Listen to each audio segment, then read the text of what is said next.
Hello students, आज मैं आप सबों को हेलो बोल रही हूँ इस ब्यूटीफुल चाइना रोज़ फ्लावर के साथ, गुड़हल का फूल, जिसको हम घर में उड़हुल का फूल भी बोलते हैं। ये मैम अचानक से उड़हुल के फूल के साथ आपको क्यों विश की? बिल्कुल सही गेस आपने लगाया। आपको बता दें कि आज क्लास 12 के बायोलॉजी स्टूडेंट्स के लिए हम लोग MCQ क्वेश्चंस के साथ प्रेजेंट हैं। कौन से चैप्टर से? आप जब फूल देख लिए हैं तो आपका बिल्कुल सही गेस है। हम लोग आज स्टार्ट करने जा रहे हैं sexual reproduction in flowering plant. ठीक है, in flowering plant, sexual reproduction in flowering plant. हम लोग आज इसी चैप्टर के MCQ का प्रैक्टिस करेंगे। ये एक इम्पॉर्टेंट चैप्टर है और जैसा कि आपको पता है कि आपके बोर्ड एग्ज़ाम के डेट्स अनाउंस हो चुके हैं, तो बेहतर होगा कि आप इस चैप्टर 1 के MCQ का अच्छे से प्रैक्टिस करके, एग्जामिनेशन दे करके अच्छे से अच्छे रिजल्ट से आप अपनी क्लास में टॉप करें। आइए चलते हैं हम इस चैप्टर के MCQ को जानने से पहले हम लोग ज़रा इस चैप्टर का जो समरी होता है, जो इम्पॉर्टेंट पॉइंट्स होता है, उस पर फोकस करते हैं। ये क्या है? ये एक चाइना रोज़ फ्लावर या उड़हुल का फूल है, जिसको आप आवृतबीजी पुष्प भी कहते हैं, एंजियोस्पर्मिक फ्लावर कहते हैं। हम लोग इस फ्लावर के बारे में अगर जान जाते हैं, अच्छे से पढ़ लेते हैं, इस फ्लावर के डिफरेंट पार्ट्स के बारे में अगर जान लेते हैं, तो हमारा आगे का MCQ सॉल्व करना बहुत ही आसान हो जाएगा। ये मैंने यहाँ पर ये जो डंठल पकड़ा हुआ है, ये डंठल है ना, जिसको मैंने ये दिखा रखा है आपको कैमरे में, ये डंठल है। तो बेटा, जब भी हम लोग पार्ट्स ऑफ फ्लावर के बारे में बात करते हैं तो यहाँ से हम लोग स्टार्ट करते हैं। ये डंठल है और अभी अगर मैं चाइना रोज़ फ्लावर आपका यहाँ पे डायग्राम बना दूँ तो ये जो डंठल मैंने आपको दिखाया, इसको इंग्लिश में पेडिसिल कहा जाता है, पेडिसिल, या आपको बताया गया कि हिंदी में इसे डंठल कहते हैं। और फिर आपको हम दिखाएंगे कि इस फूल के ठीक ऐसे आपके घर में भी उड़हुल का फूल होगा, आप आराम से उसको लेकर के इसका प्रैक्टिस कर सकते हैं। ठीक उड़हुल के फूल में पीछे में आप देखेंगे कि हरे पत्तियों जैसी संरचना है, दिख रहा है? हरे पत्तियों जैसी संरचना।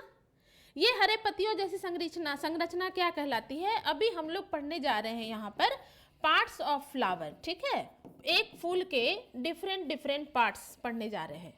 आपको बता दिया जाए डियर स्टूडेंट्स कि एक फूल के 4 भाग होते हैं। कौन कौन? अभी जो आपको हरे रंग के पत्तियों जैसी संरचना दिखाई दी, इसको हम इंग्लिश में सेपल बोलते हैं और आपने क्लास 10 में पढ़ लिया है, इसी को बाह्य दल कहा जाता है। ठीक है, बाह्य दल। इसका काम क्या है बेटा? इसका काम है जब फूल कली की अवस्था में रहता है, जब फूल नहीं खिला है, तो आप जरा याद कीजिए, कली का रंग क्या होता है? कली का रंग हरा होता है। ऐसा क्यों? क्योंकि जब फूल नहीं खिला है, कली की अवस्था में है, तो उस समय यह इसी सेपल या बाह्य दल के अंदर सुरक्षित है। ठीक है, अब हम लोग ऐसे करते हैं, ये आपके पास खूबसूरत लाल रंग का जो हम दिखा रहे हैं आपको, ये क्या है? आप लोग इसको पंखुड़ी बोलते हैं ना, पंखुड़ी बोलते हैं, गुलाब का पंखुड़ी, अलग अलग फूल के सब में पंखुड़ी बोलते हैं। ये आपके पुष्प का दूसरा भाग है, जिसको हम पेटल बोलते हैं, और क्लास 10 में आपने इसे पढ़ा था दल। ठीक है, इसका काम क्या है? इसका काम है डिफरेंट इंसेक्ट्स यानी कीड़ों को आकर्षित करना। क्यों? ताकि पॉलिनेशन यानी कि परागन की प्रक्रिया संपन्न हो सके। सो हम लोग यहाँ पर अभी देख रहे हैं कि एक फूल के 4 भाग होते हैं। पहला सेपल यानी बाह्य दल, दूसरा पेटल यानी कि दल। अब आपके घर में अगर उड़हुल का फूल है तो यहाँ पर आप देखेंगे, यहाँ पर जो संरचना है, ये आपका पुष्प का तीसरा भाग है, जिसको कि हम इंग्लिश में एंड्रोसियम बोलते हैं। ठीक है, एंड्रोसियम, और जिसका हिंदी आपने क्लास 10 में पढ़ लिया है, जिसको कि पुंकेसर कहा जाता है। इसको हम लोग बाद में डिस्कस करेंगे इसके डायग्राम के साथ, पुंकेसर। ये एंड्रोसियम क्या है बेटा? इस पर 2-3 ऑब्जेक्टिव आपको क्लियर कर ले।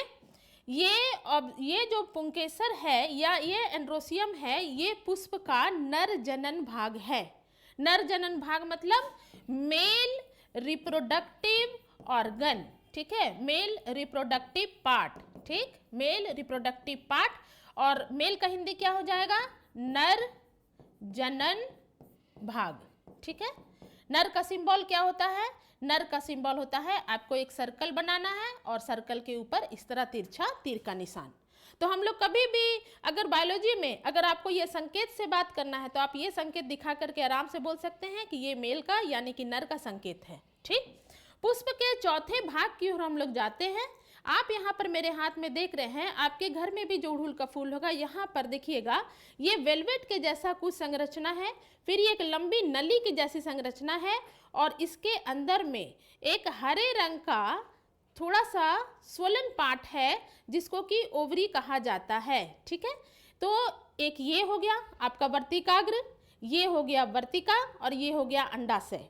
तो ये इसके बारे में अभी हम लोग और डिटेल में पढ़ेंगे, लेकिन यहाँ पर आपको बता दें कि पुष्प का जो चौथा भाग है वो क्या है, वो है गायनेसियम, जिसको आप स्त्री केसर क्लास 10 में पढ़े थे। स्त्री केसर, स्त्री केसर, ये नाम से ही पता चल रहा है स्त्री किसको सिंबल करती है, मादा। सो स्त्री केसर क्या है, मेल नर, तो फीमेल हो जाएगा आपका मादा। तो ये फीमेल रिप्रोडक्टिव पार्ट है फूल का गायनेशियम, और हम लोग यहाँ पे कह सकते हैं कि ये मादा जनन पार्ट है। ठीक है, जनन भाग है। मादा का सिंबल क्या होता है स्टूडेंट्स, मादा का सिंबल होता है आपको एक सर्कल बनाना है और सर्कल के नीचे एक प्लस का साइन लगाना है। हम लोग संकेत में भी बात करते हैं, कोई जरूरी नहीं है कि हम हमेशा मेल फीमेल या नर या मादा लिख करके ही किसी चीज़ को हम व्याख्या करें। हम अगर संकेत भी दे देते हैं तो बायोलॉजी वाले हम लोग समझ जाते हैं कि किस विषय में बात हो रही है। तो एक बार हम लोग जल्दी से रिविजन कर लेते हैं। एक पुष्प के 4 भाग होते हैं, सेपल, पेटल, एंड्रोसियम, गायनेसियम या बाह्य दल, दल, पुंकेसर, स्त्री केसर। कुछ बच्चों का डिमांड आया कि मैम हिंदी में पढ़ सकते हैं, बिल्कुल पढ़ सकते हैं। यहाँ पर आप गौर कीजिएगा कि आपके वीडियो में आपको English as well as Hindi दोनों टर्म दिए जा रहे हैं, तो आप आराम से दोनों टर्म पे कमांड कीजिए। आपको जो इजी लगे, जो सूटेबल करे आपको, आप उसी में प्रैक्टिस कर सकते हैं अपने पढ़ाई के बारे में। ये आपने यहाँ पर देखा। अब बात आती है कि जब हम लोग इसके एमसीक्यू के बारे में पढ़ने जा रहे हैं, तो जैसा कि हमने पहले ही कहा कि हम लोग एक समरी के रूप में कुछ इंपॉर्टेंट बात को हम लोग अच्छे से समझ लेते हैं। जब भी बात आएगी बेटा कि फ्लावर किसे कहते हैं, तो चूंकि हम लोग बायोलॉजी के स्टूडेंट्स हैं, हम लोग साइंस के स्टूडेंट्स हैं, तो हम लोग बोलेंगे कि it is the reproductive part of the plant. ठीक है, it is the reproductive part of the plant, reproductive part of the plant. ठीक, पुष्प पौधे का जनन भाग है, ये सबसे स्मार्ट आंसर है। और आपको यहाँ पर बता दें, अगर आपको हम एक डायग्राम बनाने बोले तो आप जल्दी, एक पौधे का डायग्राम बनाने बोले तो आप आराम से बना दीजिएगा कि मैम ये जड़ है, ये तना है, ये पत्ती है और ये फूल है, यही ना आप पौधे के डायग्राम में बनाइएगा। तो आपको बता दें कि जो पत्ती, तना और जड़, ये पौधे का वेजिटेटिव पार्ट कहलाता है। वेजिटेटिव यानी कि कायिक भाग। ठीक, फूल क्या है, फूल रिप्रोडक्टिव पार्ट है, आपको बताया जा चुका है। फूल पौधे का जनन भाग है, रिप्रोडक्टिव पार्ट है। सो जड़, तना और पत्ती वेजिटेटिव पार्ट कहलाते हैं और फूल रिप्रोडक्टिव पार्ट कहलाता है। ठीक, एक चीज और हम बच्चों का क्लियर करा दे, बहुत सारे बच्चों को ये आइडिया नहीं रहता है कि इस फूल का इंपॉर्टेंस क्या है। मेरे स्टूडेंट्स, आपको ये बता दें कि जब भी हम लोग फ्लावर के बारे में बताते हैं तो फ्लावर जो है वही फ्रूट बनता है और फ्रूट के अंदर सीड पाया जाता है, अर्थात जो फूल है वही फल में विकसित होते हैं और फल के अंदर बीज पाया जाता है। इस पर थोड़ा ध्यान दीजिएगा, ये बहुत इंपॉर्टेंट पॉइंट है बच्चों के जानने के लिए कि flower develops into fruit and fruit develops into seed. फूल जो है वो फल में विकसित होते हैं, फूल से ही फल और फल के अंदर बीज। ठीक है, ये एक यहाँ पर ऑब्जेक्टिव आपका क्लियर हो गया है। अब अगर हम लोग यहाँ पर, जैसा कि हम लोग देख रहे हैं कि हम लोग फूल के बारे में चर्चा कर रहे हैं और इस टॉपिक पे अगर आपका कमांड हो गया ना, तो जितना भी ऑब्जेक्टिव आपका इस चैप्टर पर बेस्ड है वो आप वेरी इजीली सॉल्व कर सकते हैं, बहुत आसानी से सॉल्व कर सकते हैं। ठीक, हम लोग जैसे ही एक डायग्राम फूल का बनाते हैं, तो अभी जैसा मैंने आपको दिखाया कि आपके पास ये चाइना रोज फूल था और इस चाइना रोज फूल के बारे में आपको बहुत अच्छे से समझा दिया गया है। ठीक, यहाँ पर हम लोग बात करते हैं ये फूल का डंठल है और डंठल को हम लोग पेडिसिल कहते हैं, बताया हुआ है। मैंने आपको क्लास के शुरू में ही दिखाया कि पत्तियों के बेस में कुछ हरे जैसे पत्तियों जैसी संरचना होती है जिसको कि हम सेपल या बाह्यदल कहते हैं। फिर मैंने आपको दिखाया कि इसे पेटल या दल कहते हैं, पंखुड़ी जिसको आप कॉमन भाषा में बोलते हैं। और फिर आप गौर करेंगे कि फूल के सबसे ऊपर वाले सोर्स में यहाँ पर कुछ वेलवेट जैसी संरचना है, वह एक नली के रूप में विकसित होती है और यहाँ पर एक हरे रंग का कुछ स्वोलन पार्ट है। पहले हम लोग इसका लेबलिंग कर लेते हैं, लेकिन साथ ही साथ यहाँ पर आपको दिखाई देगा आपके अड़हुल के फूल में कि कुछ इस तरह का संरचना होता है और ये संरचना जो है वो ये दर्शाता है कि ये पुष्प का नर वाला भाग है और ये पुष्प का मादा। हम लोग पहले इसका लेबलिंग कर लेते हैं। जरा सा यहाँ पर आप लोग गौर करना, जैसे ही पुंकेसर की बात आती है तो पुंकेसर आपको अगर हम दिखाएंगे तो पुंकेसर के यूनिट को स्टेमन कहा जाता है। और ये जो स्टेमन है, अगर हम यहाँ पर इस क्लास को कंटिन्यू करें, ये स्टेमन का डायग्राम कैसे होता है बेटा, हमको इतना उठा करके यहाँ पर बनाना है। तो स्टेमन का डायग्राम जो है कुछ इस तरह से होता है। ठीक, स्टेमन क्या है? स्टेमन जो है वो पुंकेसर की इकाई है। हम एक के बारे में बात कर रहे हैं, ये स्टेमन है। ठीक, स्टेमन में ये तुम्हारा रहा परागकोश। ठीक है, ये रहा तुम्हारा परागकोश जिसको आप इंग्लिश में एंथर पढ़े हैं। और ये रहा तुम्हारा तंतु जिसको कि आप इंग्लिश में फिलामेंट बोलते हैं। ठीक, तो यहाँ पर आप देख रहे हैं कि आप पुष्प के नर भाग के बारे में पढ़ रहे हैं। तो आप देख रहे हैं कि जो स्टेमन है, स्टेमन क्या है? स्टेमन पुंकेसर की इकाई है। और एक स्टेमन में आप देख रहे हैं कि एंथर और फिलामेंट यानी परागकोश और तंतु का ये बना होता है। ये परागकोश क्या है स्टूडेंट्स? ये परागकोश वो संरचना है जिसके अंदर परागकण उपस्थित रहते हैं। ध्यान रखना, परागकण का इंग्लिश पॉलन ग्रेन होता है, पॉलन ग्रेन। ठीक है, पॉलन ग्रेन, ये तुम्हारा हो गया परागकण। तो ये हम लोग पुष्प के नर भाग के बारे में डिटेल में वहाँ समझा दिए हैं कि स्टेमन जो है वो पुंकेसर की इकाई है और स्टेमन एंथर और फिलामेंट यानी परागकोश और तंतु का बना होता है। परागकोश के अंदर ही परागकण यानी कि पॉलन ग्रेन पाए जाते हैं। ये पॉलन ग्रेन क्या है? ये पॉलन ग्रेन मेल गैमेट है। ठीक है, आगे हम लोग इस पर बात करेंगे। जैसे ही पुष्प के चौथे पार्ट यानी कि हम लोग स्त्री केसर के बारे में बात करते हैं, स्त्री केसर के बारे में बात करते हैं। ये स्त्री केसर बेटा, इसकी इकाई को पिस्टिल कहा जाता है। गौर करना, पुंकेसर की इकाई स्टेमन और स्त्री केसर की इकाई पिस्टिल। किसी किसी बुक में आपको पिस्टिल के जगह कार्पेल भी लिखा मिलेगा, कंफ्यूज नहीं करना है। पिस्टिल और carpel both are same thing, दोनों सेम चीज़ है।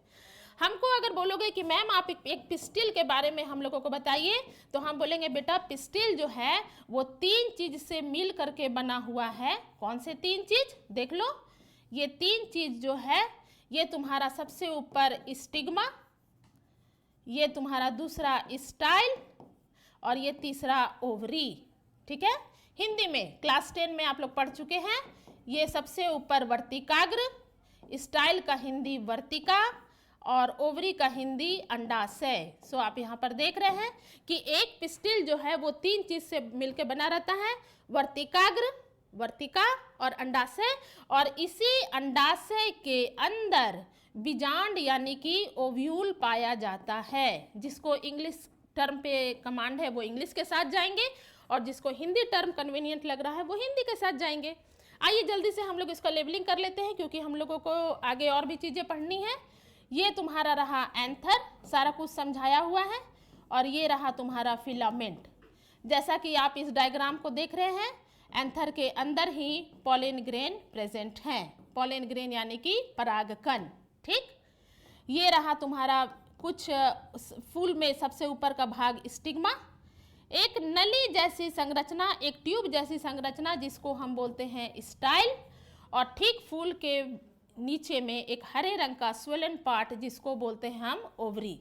तो स्टिग्मा, स्टाइल और ओवरी, ये क्या है? ये पिस्टिल का भाग यानी कि स्त्री केसर यानी कि गायनेशियम, मादा भाग है पुष्प का। ठीक, हम लोग यहाँ पर आपको एक बार दिखा दे रहे हैं, क्विक रिवीजन करते हैं। फूल क्या है? फूल पौधे का रिप्रोडक्टिव पार्ट है। फूल के 4 पार्ट होते हैं, सेपल, पेटल, एंड्रोसियम, गायनेसियम। एंड्रोसियम पुष्प का नर भाग होता है, गायनेसियम पुष्प का मादा भाग होता है, पुंकेसर और स्त्री केसर उसके हिंदी हुए। जैसे ही हम लोग यहाँ पर बात करते हैं कि एक पुष्प के डिफरेंट पार्ट्स के बारे में जानने के बाद, जैसा ने मैम बताया कि यही फूल जो है वो विकसित हो जाता है फल में और फल के अंदर बीज पाया जाता है। ये कब होता है डियर स्टूडेंट्स? ये तब होता है जब फूलों में निषेचन यानी कि फर्टिलाइजेशन की प्रक्रिया संपन्न होती है। ठीक है, फर्टिलाइजेशन नाम सुना होगा आपने। चूंकि आप ये चैप्टर कंप्लीट कर चुके हैं तो जाहिर सा बात है कि आपका चैप्टर समझा हुआ है, पर फिर भी एमसीक्यू इजीली सॉल्व हो जाए इसके लिए हमको वो बताना जरूरी है। निषेचन की प्रक्रिया तभी संपन्न होगी जब पौधों में पॉलिनेशन हो जाएगा। पॉलिनेशन ये हो जाएगा तभी संपन्न होगी। पॉलिनेशन का हिंदी क्या होता है? पॉलिनेशन का हिंदी होता है परागन। एक ऑब्जेक्टिव यहाँ पर ये क्लियर कर दे कि निषेचन की प्रक्रिया पादप जगत और जंतु जगत दोनों जगत में होती है, तरीका अलग अलग है, लेकिन पॉलिनेशन की प्रक्रिया सिर्फ और सिर्फ पौधों में होती है। ठीक है, ये सबसे पहला अंतर। हो सकता है आपसे पूछे भी कि what is the difference between pollination and fertilisation, तो आपका सबसे बढ़िया यहाँ डिफरेंस है कि पॉलिनेशन जो है वो सिर्फ और सिर्फ पौधों में होता है, फर्टिलाइजेशन पौधे और जंतु दोनों में होता है। चलिए देखते हैं कि पॉलिनेशन होता क्या है। जब भी हम लोग यहाँ पर बात करते हैं कि पॉलिनेशन क्या होता है, तो हम लोग इसके लिए यहाँ पर ये हमने बना दिया एंथर। ठीक है, ये मैंने बना दिया यहाँ पर फिलामेंट, और आपको बताया जा चुका है कि एंथर और फिलामेंट टुगेदर मिलकर के एक स्टेमन का निर्माण करते हैं, यानी पुष्प का नर भाग। और इसी एंथर के अंदर पॉलन ग्रेन पाए जाते हैं। ठीक है, पॉलन ग्रेन पाए जाते हैं। आप यहाँ पर देख रहे हैं एंथर है। एंथर को इंग्लिश हिंदी में हम लोग परागकोश बोल रहे थे।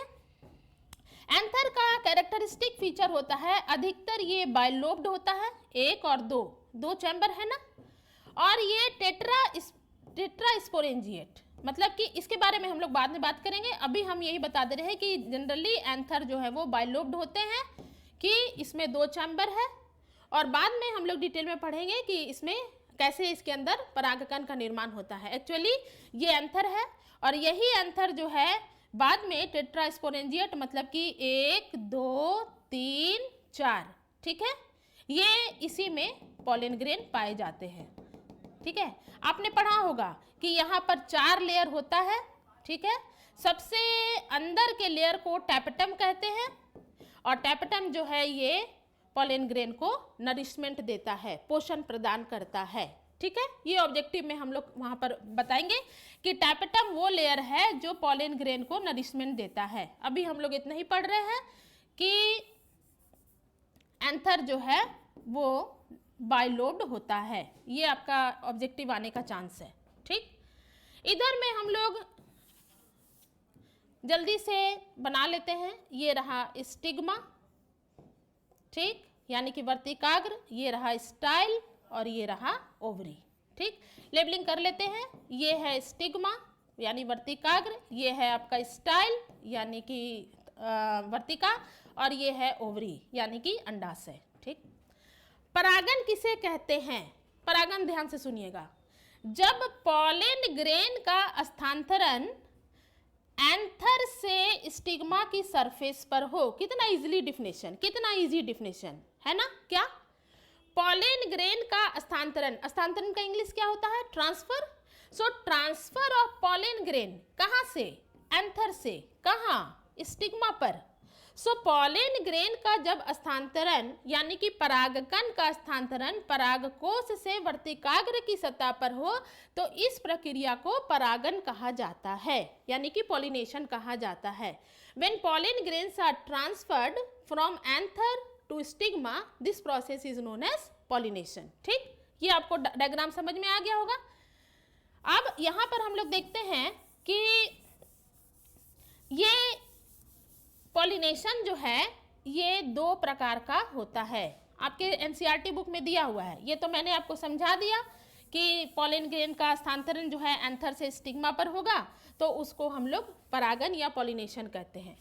यहाँ पर आप ध्यान दीजिएगा मेरे स्टूडेंट्स कि पॉलिनेशन जो है वो दो प्रकार का होता है, सेल्फ पॉलिनेशन यानी कि स्वपरागन, और क्रॉस पॉलिनेशन यानी कि परपरागन। ठीक है, सेल्फ पॉलिनेशन और परपरागन, क्रॉस पॉलिनेशन।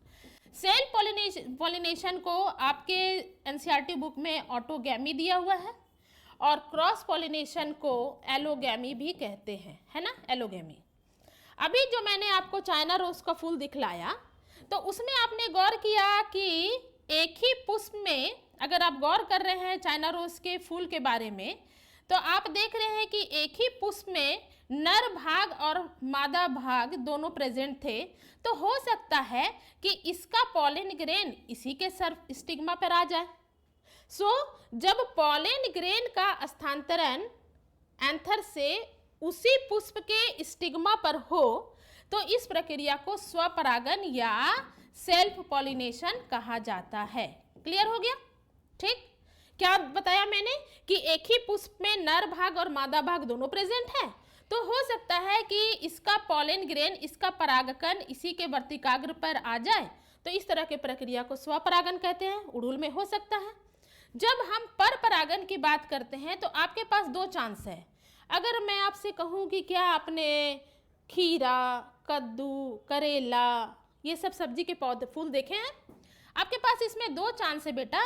एक तो ये चांस है कि आपके पास एक ऐसा फूल है, ठीक, उस फूल में केवल नर भाग उपस्थित है, ठीक है, और ये फूल आपके घर में है, और एक फूल में नर भाग उपस्थित है और एक दूसरा फूल है वो उसमें मादा भाग उपस्थित है, ठीक है।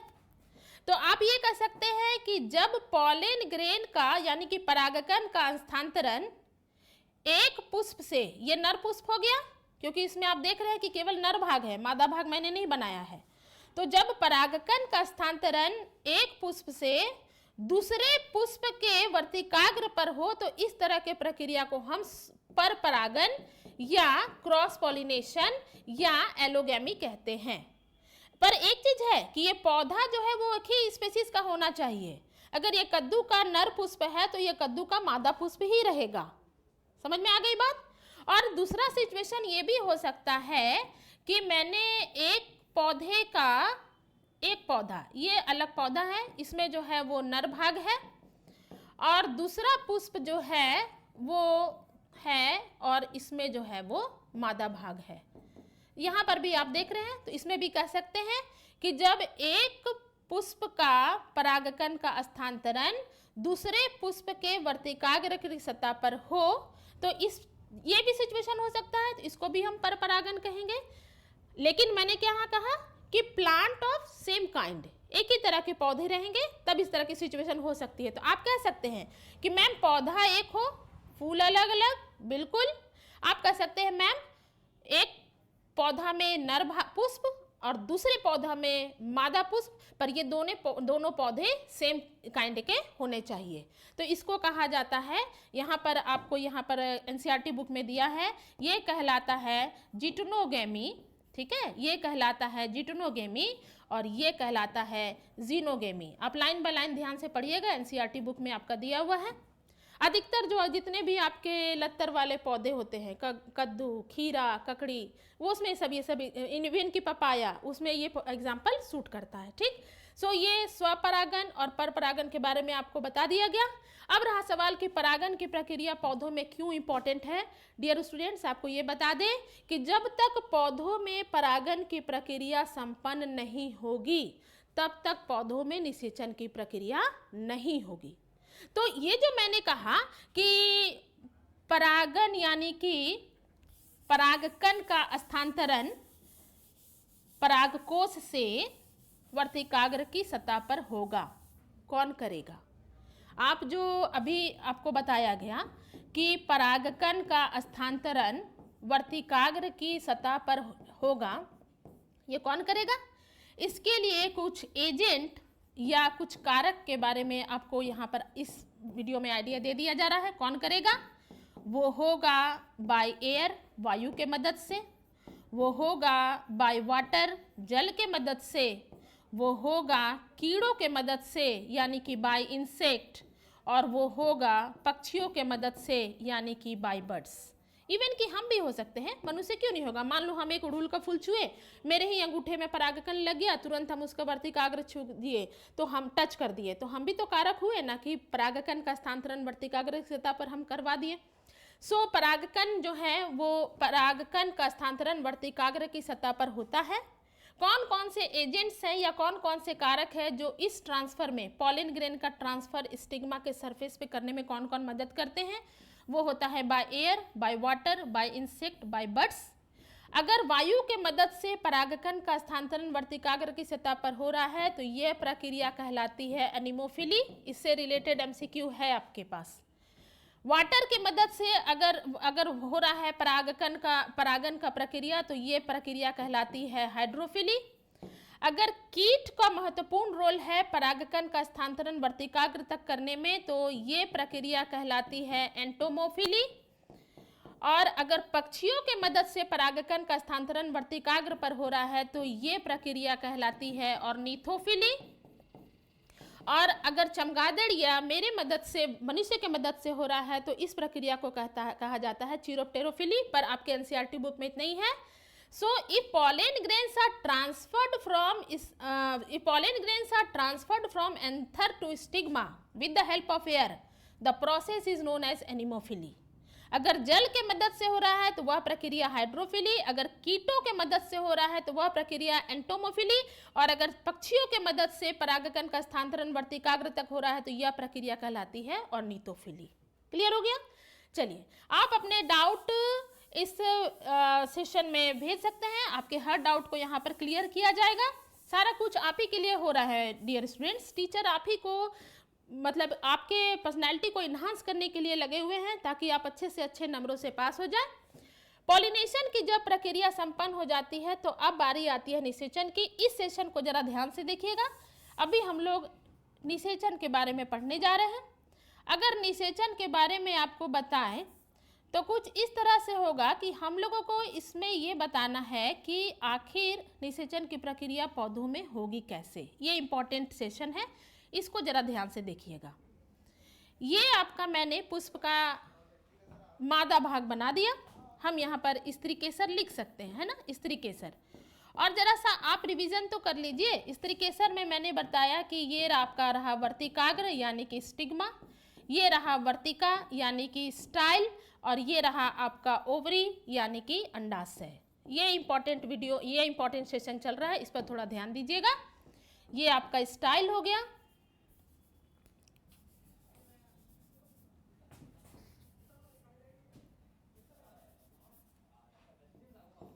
ये स्टाइल और ये स्टिग्मा, ठीक है ना। क्या होता है जब परागकण का स्थानांतरण वर्तिकाग्र की सतह पर होता है? ये मैं यहाँ पर परागकण का डायग्राम अच्छे से बना दे रही हूँ ताकि आप देख लीजिए। इससे भी रिलेटेड क्वेश्चंस आपके कंपटीशन में रहते हैं। ये परागकण का डायग्राम है। परागकण जिसको इंग्लिश में हम पॉलन ग्रेन बोले हैं, ये 2 लेयर का बना होता है। बाहर का लेयर एक्साइन कहलाता है, ठीक। अंदर का लेयर इंटाइन कहलाता है। आपके बुक में दिया हुआ है एक्साइन जो है वो स्पोरोपोलेनिन का बना होता है। स्पोरोपोलेनिन एक्साइन उसका बना रहता है, और इंटाइन बना रहता है आपका सेल्यूलोज और पेक्टिन का। एक ऑब्जेक्टिव यहाँ पर आप अपना क्लियर कर लीजिएगा। पॉलन ग्रेन 2 लेयर का बना होता है। बाहर का लेयर एक्साइन कहलाता है जो कि स्पोरोपोलेनिन का बना है, और अंदर का लेयर इंटाइन कहलाता है जो कि सेलुलोज और पेक्टिन का बना होता है। ठीक हो गया। पॉलन ग्रेन के बारे में जब हम लोग बात करते हैं तो पॉलन ग्रेन जो है वो ही मेल गैमेट बनाता है। कैसे? ये मैंने यहाँ पर एक पॉलन ग्रेन बनाया, और पॉलन ग्रेन में जब मेल गैमेट बनने की प्रक्रिया शुरू होती है तो आप देखेंगे इसमें 2 कोशिका का निर्माण होता है। ये जो छोटा वाला है ये जेनरेटिव सेल कहलाता है। आपने गौर किया होगा मैंने छोटा वाला बोला है, स्पेशली इसके बारे में बताया। पॉलन ग्रेन में जो छोटा वाला सेल है वो जनरेटिव सेल कहलाता है और जो बड़ा वाला सेल है ये वेजिटेटिव सेल कहलाता है। ठीक है, ये वेजिटेटिव सेल कहलाता है। ये वेजिटेटिव सेल जो है ये इससे मेल गैमेट नहीं बनेगा, मेल गैमेट आपका इससे बनता है, नर युग्मक, जिसके बारे में अभी हम लोग बात करने जा रहे हैं। इसी जनरेटिव सेल से दो नर युग्मक यानी कि दो मेल गैमेट का निर्माण होने वाला है। ठीक, पॉलन ग्रेन जो है, जब हम लोग पॉलन ग्रेन के बारे में बात ही कर रहे हैं तो बच्चे, अगर आपके मन में क्वेश्चन आ रहा है कि पॉलन ग्रेन कहाँ उपस्थित था, तो आपको बताया गया है कि पॉलन ग्रेन तो एंथर यानी कि परागकोश में उपस्थित था।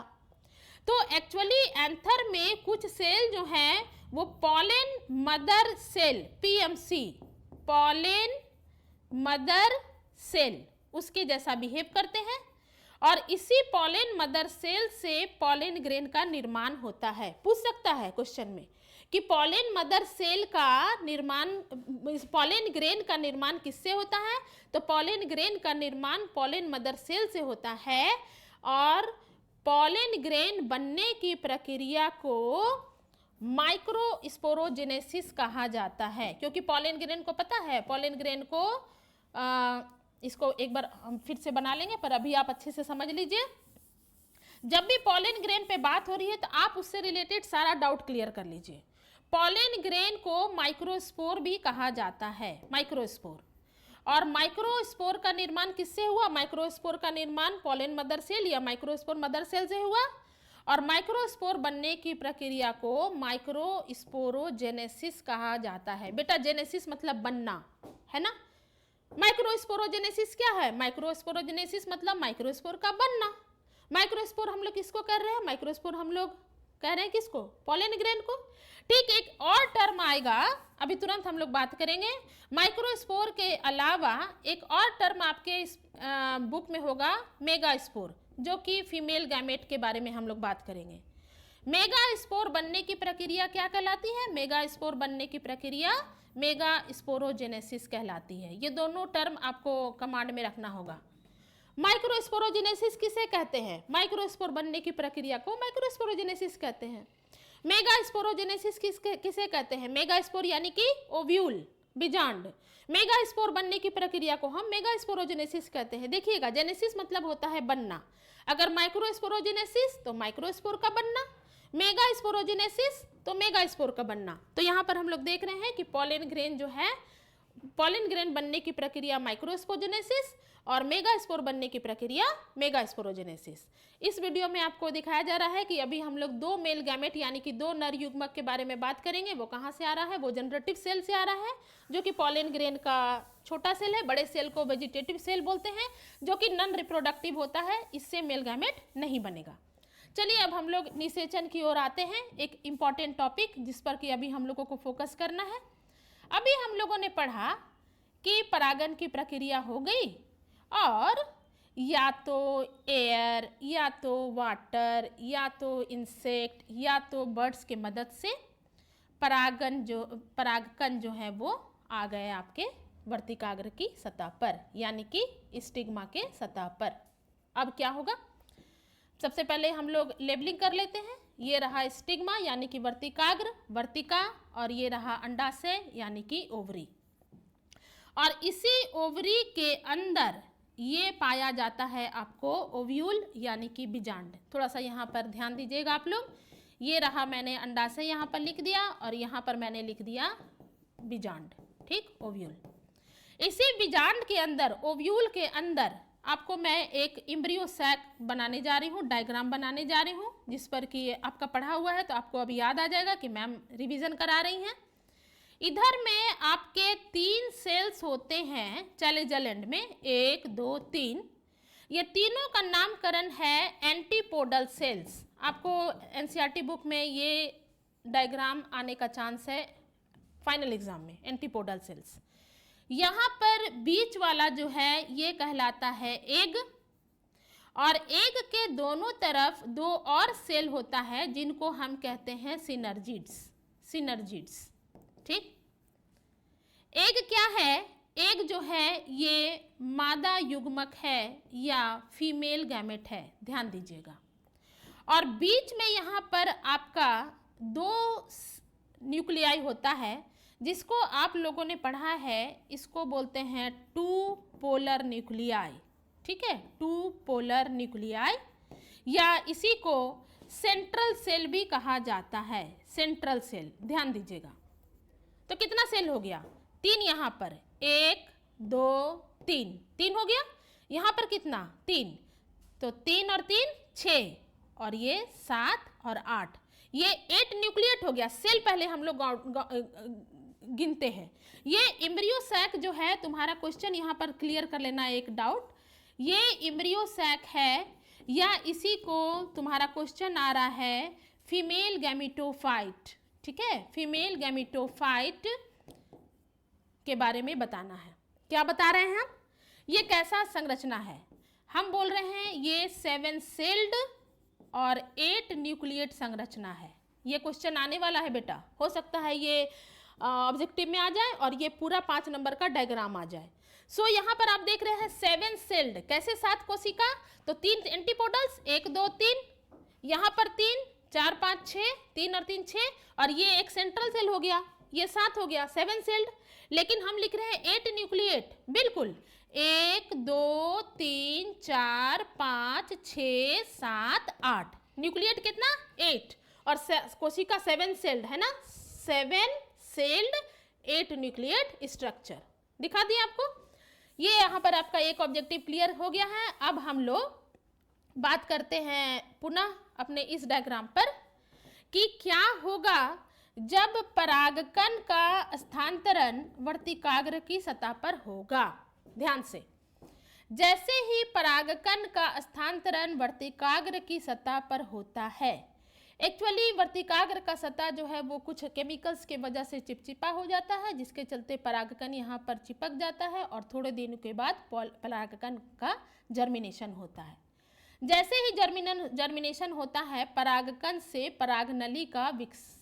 परागनली यानी कि पॉलन ट्यूब, ठीक है, उसका विकसित हो जाना तय है। पॉलन ट्यूब, मैंने क्या बताया कि जब भी किसी कारक या एजेंट के मदद से जब परागकण वर्तिकाग्र की सतह पर आते हैं, तो वर्तिकाग्र की सतह पर वो थोड़े चिपक जाते हैं और थोड़े दिनों के बाद वो जर्मिनेट करते हैं, और जैसे ही जर्मिनेट करते हैं तो पॉलन ट्यूब का निर्माण हो जाता है। और इसी समय इसका जो जनरेटिव सेल था वो 2 मेल गैमेट यानी कि 2 नर युग्मक बना देता है। 2 मेल गैमेट यानी कि नर युग्मक। आप गौर करेंगे, मैं आपके साथ हिंदी टर्म भी शेयर कर रही हूँ। अब क्या होता है, आप एक चीज ध्यान देखिएगा कि दोनों मेल गैमेट जो है इस तरह से परागनली से होते हुए वर्तिका की तरफ से होते हुए आते हैं और यहाँ से वो दोनों नर युग्मक इंटर कर जाते हैं। अब क्या, एक नर युग्मक जो है उसका संलयन एग से यानी कि अंडाणु से हो जाता है। एक यहीं पर ये नर युग्मक है, ठीक है, नर का साइन मैंने आपको दिखा दिया है। एक नर युग्मक जो है वो उसका फ्यूजन, उसका संलयन मादा युग्मक से हो जाएगा। दूसरा नर युग्मक जो है वो जा करके सेंट्रल सेल से फ्यूज कर जाता है, सेंट्रल सेल से दूसरा नर युग्मक, ये मैंने यहाँ पर बना दिया। तो आप देख रहे हैं कि जब पॉलन ग्रेन जो है, जब परागकण जो है वो वर्तिकाग्र की सतह पर आया तो वो जर्मिनेट किया और 2 मेल गैमेट का निर्माण हुआ। वो दोनों मेल गैमेट परागनली से होते हुए, स्टाइल से होते हुए सीधे ओवरी यानी कि अंडाशय से यहाँ से होते हुए यहाँ से आए, एंट्री लिए। एक नर युग्मक जो है वो फ्यूज कर गया अंडाणु से, जो कि हमारा मादा युग्मक है, और दूसरा नर युग्मक जा करके फ्यूज कर गया पोलर न्यूक्लियाई से, 2 पोलर न्यूक्लियाई से, जिसको आप सेंट्रल सेल भी बोलते हैं। आप देखिए 2 नर युग्मक का कहानी आपको यहाँ पर समझाया जाएगा। एक हम समझाने जा रहे हैं, फर्स्ट केस यहाँ पर समझाएंगे और सेकेंड केस आपको यहाँ पर समझाया जाएगा। चलिए, ये एक अच्छा प्रोसेस है जिसको आपको समझना है। एक नर युग्मक जो है मेल गैमेट जिसको हम बोल रहे हैं, उसका संलयन फीमेल गैमेट से यानी कि मादा युग्मक से हो जाता है ना। हम आपके कन्वीनियंट के लिए यहाँ पर हिंदी टर्म भी लिख दे रहे हैं। एक नर युग्मक का संलयन जो है वो मादा युग्मक के साथ हो जाता है। नर युग्मक और मादा युग्मक के संलयन की प्रक्रिया जो है वह निषेचन कहलाती है, यानी कि फर्टिलाइजेशन कहलाती है। ठीक है, फर्टिलाइजेशन कहलाती है। फर्टिलाइजेशन के बाद जाइगोट यानी कि युग्मनज का निर्माण होता है, ठीक है, युग्मनज का निर्माण होता है और यही जाइगोट जो है वो एम्ब्रियो के रूप में विकसित होता है, यानी कि यही भ्रूण बनाता है और पौधे में इसी एम्ब्रियो से एक नया पौधा विकसित होता है। ये आपका यहाँ पर हो गया। और जब हम लोग बात करते हैं एक नर युग्मक का कहानी, तो यहाँ आपको समझा दिया गया है, ध्यान से देखिएगा। नर युग्मक और मादा युग्मक के संलयन को निषेचन कहते हैं। निषेचन के पश्चात युग्मनज यानी कि जाइगोट का निर्माण होता है। जाइगोट एम्ब्रियो यानी कि भ्रूण के रूप में विकसित होता है और इसी भ्रूण से या एम्ब्रियो से एक नया पौधा बन गया। अब इधर हम लोग आ जाते हैं दूसरे वाले केस में कि जो दूसरा नर युग्मक है ये क्या करता है स्टूडेंट्स, ये जा करके फ्यूज कर जाता है किससे, पोलर न्यूक्लियाई से, ठीक है। कितने पोलर न्यूक्लियाई हैं, 2, यानी कि सेंट्रल सेल। और इसके पश्चात ये एक और फर्टिलाइजेशन हुआ, ये भी एक निषेचन की प्रक्रिया हुई और उसके बाद आपका एक टिश्यू बनता है जिसको आप एंडोस्पर्म कहते हैं। ये एंडोस्पर्म ट्रिप्लॉइड टिश्यू है जो कि एम्ब्रियो को खाना पानी देता है। तो यहाँ पर कितने फर्टिलाइजेशन हुए, 2 फर्टिलाइजेशन। एक फर्टिलाइजेशन नर युग्मक और मादा युग्मक के बीच में और एक फर्टिलाइजेशन नर युग्मक और सेंट्रल सेल यानी कि पोलर न्यूक्लियाई के बीच में। एक फर्टिलाइजेशन यहाँ और एक फर्टिलाइजेशन यहाँ। यस, इसी प्रक्रिया को कहा जाता है दोहरा निषेचन या डबल फर्टिलाइजेशन। क्लियर हुआ डाउट? डबल फर्टिलाइजेशन जो है वो आवृत बीजी पौधों का कैरेक्टरिस्टिक फीचर है, एंजियोस्पर्म्स का कैरेक्टरिस्टिक फीचर है डबल फर्टिलाइजेशन। ये एक ऑब्जेक्टिव आपका यहाँ पकड़ा रहा है, डबल फर्टिलाइजेशन सिर्फ और सिर्फ एंजियोस्पर्म्स में होता है। अब रहा कि जब देखिएगा अभी आने वाला 3 ऑब्जेक्टिव बहुत इंपॉर्टेंट है। जब फर्टिलाइजेशन की प्रक्रिया पौधों में संपन्न हो गई तो क्या होगा बेटा, यही अंडाशय आपका बन जाएगा फल। फल का इंग्लिश फ्रूट है ना। यही बीजांड आपका बन जाएगा बीज यानी कि सीड। सो आफ्टर फर्टिलाइजेशन पूछेगा कि फर्टिलाइजेशन के बाद क्या क्या होता है, 4 आंसर। फर्टिलाइजेशन के बाद जाइगोट का निर्माण होता है। फर्टिलाइजेशन के बाद ओवरी बन जाता है फ्रूट अर्थात अंडाशय बन जाएगा फल।